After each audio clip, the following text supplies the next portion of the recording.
Welcome to another episode of Straight Talk, and my name still remains Obidike Okafor.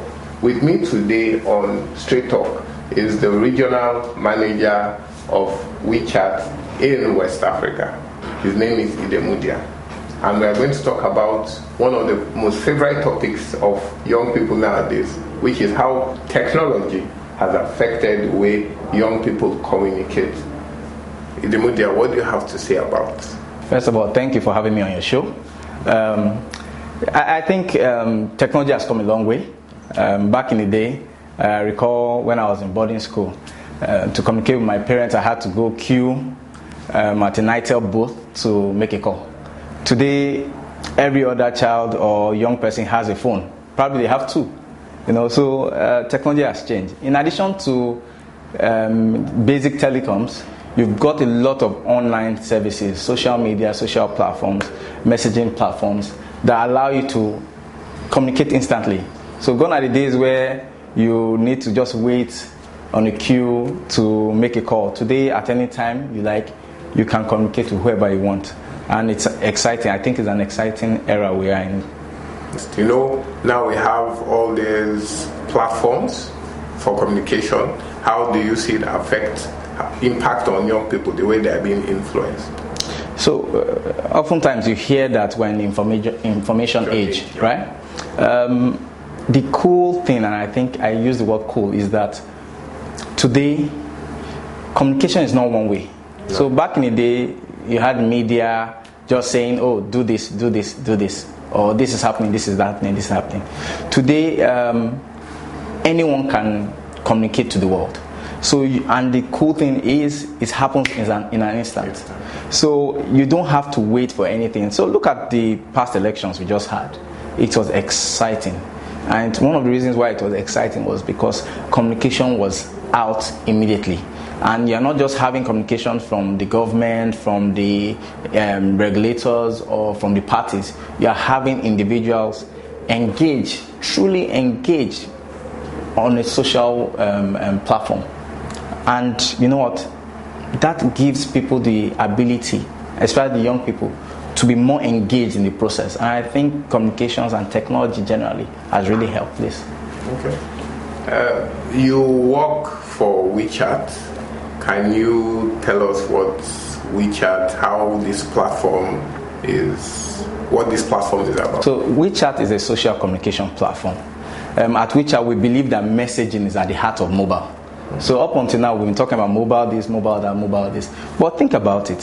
When it comes to communication, you're either communicating with an individual, communicating with a group of people, and in terms of mobile, in terms of services, you're communicating with a business, sure, or a brand. So at Wechat, again, I would say we believe that messaging is at the heart of mobile. And Wechat originally started as an instant messaging platform.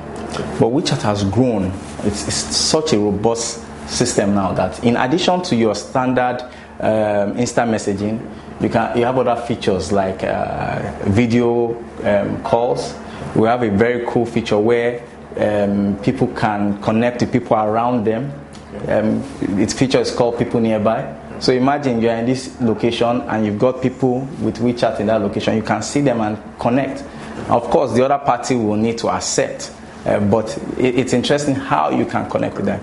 Another feature we have is a shake feature where when you shake your Wechat, you can connect with anyone shaking their Wechat phone anywhere in the world at that point in time. We've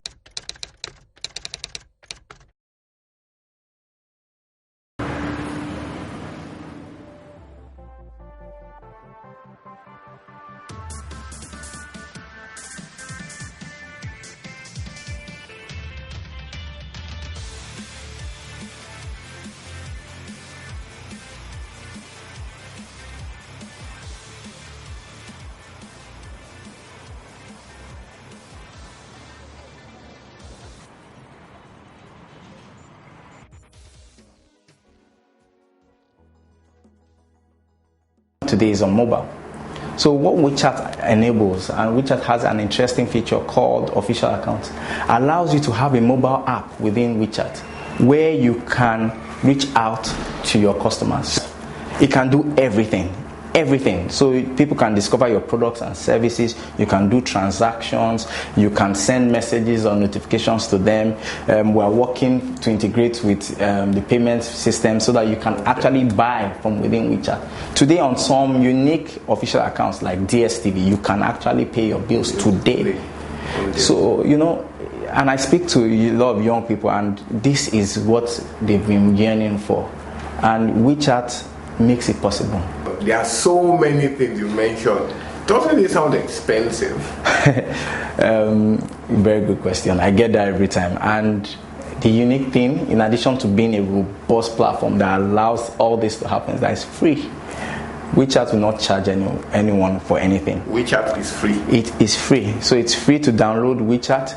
It is free to use WeChat. It is free to get an official account. It is free. What we are going to do now is now help those entrepreneurs to link to financial systems so that they can enhance their businesses, adding value to all aspects of the ecosystem. Already we've got some interesting accounts on WeChat. So we've got the likes of Carriers24, we've got the likes of Jobberman on WeChat already. And I mentioned this too because unemployment is a major issue in this market, right? And we've got a situation where the youth population is at well over 60% of our entire population. Sure. So one of the first areas we targeted was jobs. How do we create jobs? How do we create jobs on the move? Because most youth right now don't have laptops, but they have a mobile phone. You know, so with the WeChat account, which you can easily access Carriers24, you can easily access Jobberman, search and apply for jobs.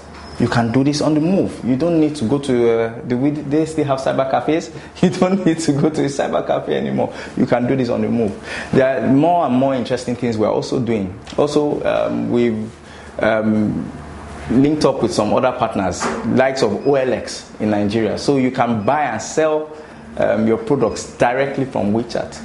You know, so we've got more and more exciting things. Another cool stuff we're doing is that we're planning, and we're actually in the process of planning an event where we will invite young entrepreneurs, young developers to come and pitch in their services and ideas so that we can find and select unique services that we can adopt. When I say we, WeChat, we will help them take this to the market and see how we can scale up and possibly monetize their services.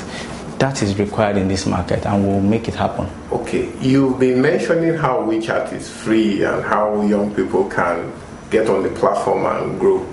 But the question now is, WeChat is a business at the end of the day. And WeChat is here not just to help people, but also to help themselves. Are there other ways that WeChat connects with people that can also make money from it? Because I'm sure WeChat didn't start in Nigeria to just be a free service, but also to make money too. So at the end of the day, WeChat will not charge its users for using WeChat. At the end of the day, we are building an ecosystem where businesses probably charge their users for content, for services. So it depends. So imagine a scenario, and I'll give you a nice scenario here where we're here.